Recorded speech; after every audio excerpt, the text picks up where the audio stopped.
Okay, good morning, friends. So let me meet again in the social study class. Okay, the third point of our chapter is France abolishes monarchy and become a republic. Okay, so first of all, monarchy का मतलब क्या होगा? Monarchy in the sense rule of king. Okay, where a person is not elected, but that person is a generation to generation. Okay, set on the throne of the country, and that become a republic. Republic in the sense a form of government which rulers are elected by its own country people. Okay, they are not any outsider rulers. तो अभी यहाँ पे कुछ ऐसा होगा कि France monarchy में से टोटली रिपब्लिक बन जाएगी. जबकि पहले के हमने दो मॉड्यूल्स के अंदर स्टडी किया कि 1789 में फ्रांस में रिवोल्यूशन हुआ, उसके बाद 1791 में ओके फ्रांस की government came under the constitutional monarch. Okay, but यहाँ पे 1791 के बाद जो कॉन्स्टिट्यूशनल मोनार्की आई थी ओके वो भी टोटली एबोलिश हो जाएगी and France will become republic. तो भी ये कैसे हुआ, let we study. Okay, so the situation of the France continue to be more tense during the following years although the Louis 16 had signed the constitutions. अभी Louis 16 ने constitution को sign कर दिया था, करने के बाद भी फ्रांस की सिचुएशन थोड़ी टेंस में थी, थोड़ी प्रॉब्लम में थी. Why, let we see. He entered into the secret negotiations with the king of Prussia. And rulers of neighboring country too were worried by the development of France that made plans to send the troops to put down the event that had been taking place since the summer in 1789. अभी France का जो राजा था Louis 16 वो अभी constitutional monarchy के under में आ गया था. And earlier he enjoyed unlimited powers, uncontrolled power, but now he had to work under the National Assembly and he has to follow the Constitution of France. Okay, so the Louis 16 did not like such ideas. उसको ये सभी चीज़ें पसंद नहीं आई and that's why उसने जो आसपास की कंट्रियाँ थी उसके साथ उसने नेगोशिएशंस करना चालू कर दिए. तो क्या कैसे नेगोशिएशंस? तो क्या उसने ऑस्ट्रिया को प्रूसिया को बोला that if you will not that I am a king of France, Louis 16, and my people of my country, okay, they have made a constitution for me. Now I have to work under the constitution. Okay, तो आस पास के country वालों को भी ऐसा ही लगा कि भाई France के राजा को उसके लोगों ने कॉन्स्टिट्यूशन के अंडर में, नेशनल असेंबली में के अंडर में रख दिया है, तो पॉसिबली हमारे साथ भी कुछ ऐसा हो सकता है. ओके, तो दैट्स वाई तो प्रूसिया और ऑस्ट्रिया ने डिसाइड किया कि चलो भाई हम लोग वॉर करते हैं. किसके अगेंस्ट में? तो कि फ्रांस के अगेंस्ट में. क्यों? तो कि because of national assembly. Okay, but जैसे वो लोग फ्रांस की नेशनल असेंबली में वॉर करते थे उसके पहले ही नेशनल असेंबली को पता चल गया. So before this could happen the national assembly voted in the 1792 to declare war against the Prussia and Austria. Thousands of the volunteers throned from the provinces to join the army. और France के thousands of the volunteers के अलग अलग जगहों से, volunteer in the sense the person who is willingly to work. तो ऐसे willingly to work करने वाले, विलिंगली टू आर्मी में ज्वाइन होने वाले बहुत सारे लोग फ्रांस के अलग अलग इलाकों में से आके वो फ्रांस की आर्मी में ज्वाइन होने लगे. ओके, अभी जब वो फ्रांस की आर्मी में ज्वाइंट होने को आते थे ओके तो वो लोग बोलते थे that it is a war between the Kings and aristocracy. Okay, it is a war of people against the king and aristocracy.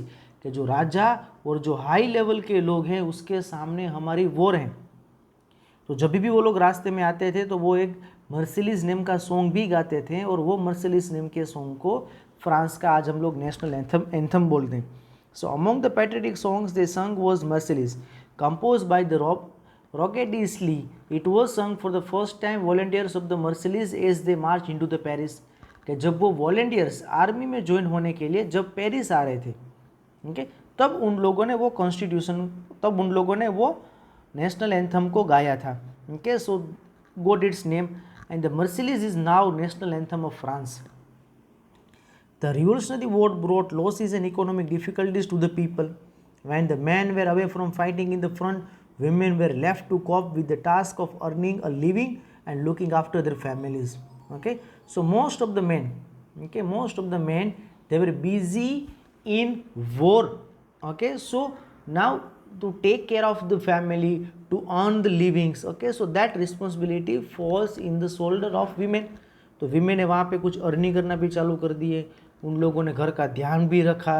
Okay, और हम सबको पता है दैट कि जब 1791 के अंदर जो कॉन्स्टिट्यूशन बनाया गया था, that constitution has not given the rights to the women and non richer section of the society. Okay, so that's why अभी ये जो पुअर पीपल थे, they started to form their own clubs.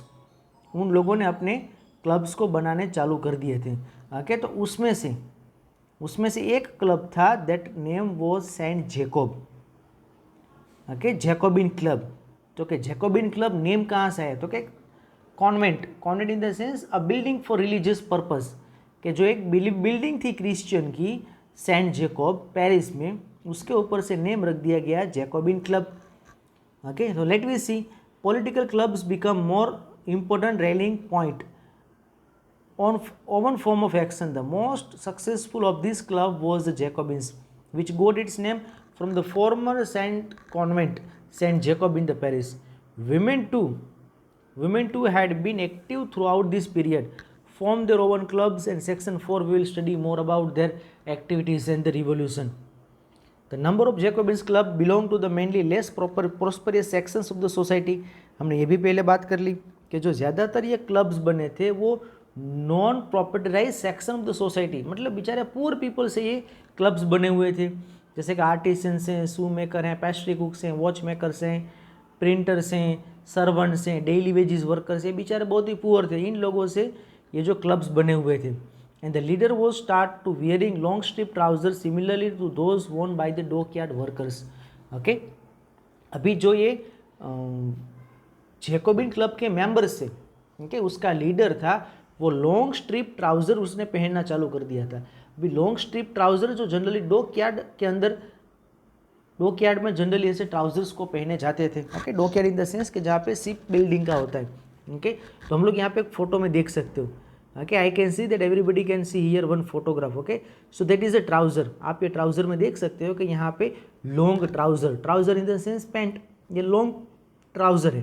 Okay, तो वहाँ पे आप देख सकते हो that strips also, strip in the sense पट्टियाँ। तो आप ये ट्राउज़र में रेड कलर की पट्टियाँ भी देख सकते हो। ओके, तो ऐसे कपड़े फ्रांस के जैकोबिन्स के मेंबर ने पहनने चालू कर दिए। ओके, क्यों इन लोगों ने ऐसे कपड़े पहनने चालू कर दिए? क्योंकि फ्रांस के जो ज़्यादातर पैसे वाले लोग थे वो नी ब्रीचेस पहनते थे। नी ब्रीचेस का मतलब क्या होता है कि नी तक के कपड़े। ओके, जो अपना नी होता है, ओके, वहाँ तक उन लोगों ने पैंट पहने हुए होते हैं। उसके बाद नीचे उन लोगों ने बड़े बड़े लॉन्ग शूज़ पहने हुए होते हैं। तो ऐसे कपड़े इन लोगों ने पहनने से उसको बॉयकॉट कर दिया कि भाई ये जो पैसे वाले लोग जो कपड़े पहनते हैं, आज से हम लोग वो कपड़े नहीं पहनेंगे, हम लोग ऐसे लॉन्ग स्ट्रिप ट्राउज़र पहनेंगे। और जो लॉन्ग स्ट्रिप ट्राउज़र्स पहनते थे उन लोगों को बोला जाता था सेंट क्लूटोज। खास याद रखना, sans culottes can be ask in the 1 mark question. Okay, sans culottes in the sense the member of Jacobian club who wear long strip trousers.